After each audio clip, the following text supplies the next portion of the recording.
In this edition of the BCA Club School of the Month, we travel to the Weymouth Cricket Ground, to the Police Sports Club, an institution with a rich history. We are excited. This is We. I'm here at the Weymouth Cricket Ground in beautiful Burchtown, Barbados with Leslie Weaver Sr. How are you doing? Hey, Stephen, I'm not too bad. I'm pretty fine. Leslie, this club has a rich tradition, and you were part in the 1980s of a tremendous group of players who represented this police sports club. You were captain and player. Tell me about those days when you served as captain and player for the police club. Well, first thing I would say that during the period during 1983 to 85, we won three consecutive trophies. And then in 1987, the controversial season that year, we also won the cup. And after we won the game at St. Catherine, the BCA had declared the Barbados Cricket League as the winners of that season. And it was a matter that had to be settled in court. I remember as a young man hearing about that event in 1987. I understand it was some type of declaration by two teams before. Do you remember exactly how that played out? Yeah, if I can remember correctly, I can remember St. Catherine batted first and made something like 10 runs and declared after 1 over. And then we batted and made 11 runs and declared. And then somehow we got St. Catherine bowled for 130 something or something like that. But then St. Catherine had us in trouble too. We were less than 10 runs for 3 wickets with myself, Johnson, and Matt out early. We were struggling as well. But somehow Louis and Curtis Allen came together and had a good partnership, and we won that game. I'm here at the Weymouth Cricket Ground in Burchtown, Barbados with Roger Williams to my right and Larry Bob to my left. Roger, how are you doing? I'm doing great today.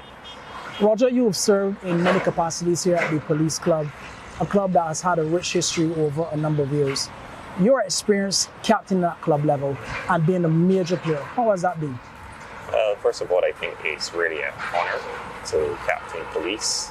We have the likes of Leslie Weaver and those guys who did well over the years. So to come into a club and only in my second year as a police officer to captain the then police Division 1 team.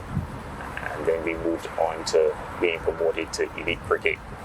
Although it was kind of seesaw ride, where I saw we were elevated again to elite cricket and went back down. It was quite an interesting experience and also for my personal development in the role of leadership. Well, Roger, you really hit the nail on the head because having that opportunity to lead men, certainly with a club like police, there's a regional police tournament which I understand happens on an annual basis, and there have been times where you've had the opportunity to also lead the police team, Barbados, in that regional tournament.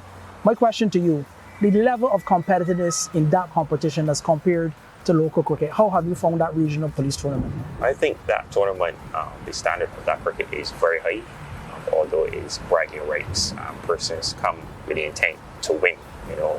We are representing, an entity, or rather our organization, which is the Barbados Police Service. Other territories who are playing, they are representing their islands as well. So it brings that competitive nature where persons want the bragging right to win, and that's what makes the tournament really competitive.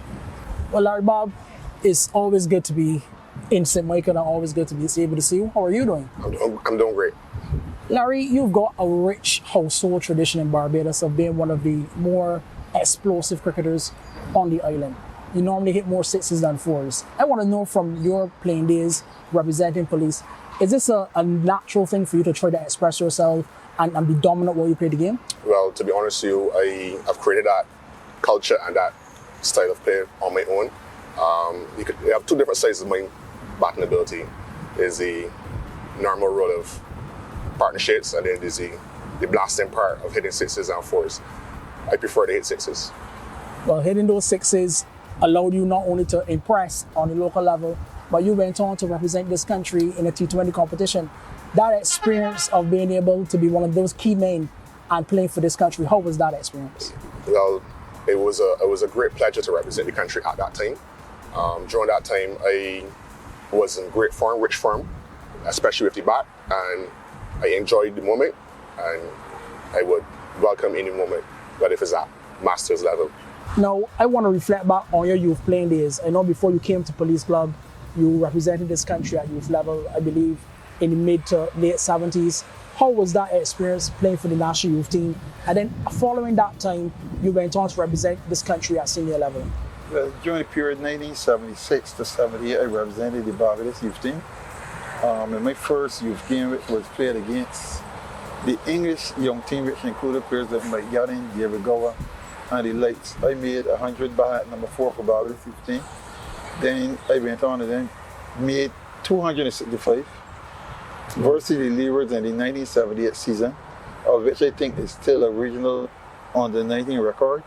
And in that same season, I made my debut, first class debut, in the same game as Malcolm Marshall for the Barbados senior team. Well, as a Reefer Senior, the Reefer name in Barbados is one that has a huge reputation. Many Reefers, as recently as Les Reefer Jr., who's at the international umpiring level. How did you feel carrying on and really building that legacy for the Reefer name in the cricket fraternity in Barbados? Well, we do have a rich history of a cricket legacy in Barbados, but most of us back in the day, not like how the fellas now come up on pitches at Weymouth and Queen's Park, and that we played mainly our cricket in the road in the Charwa, Parkland area, and the gully fields in that area as well. But I'm glad to see that the tradition is going on. We have Nico Reefer, we have Jordan, and these guys are still following that tradition, and they're doing pretty well.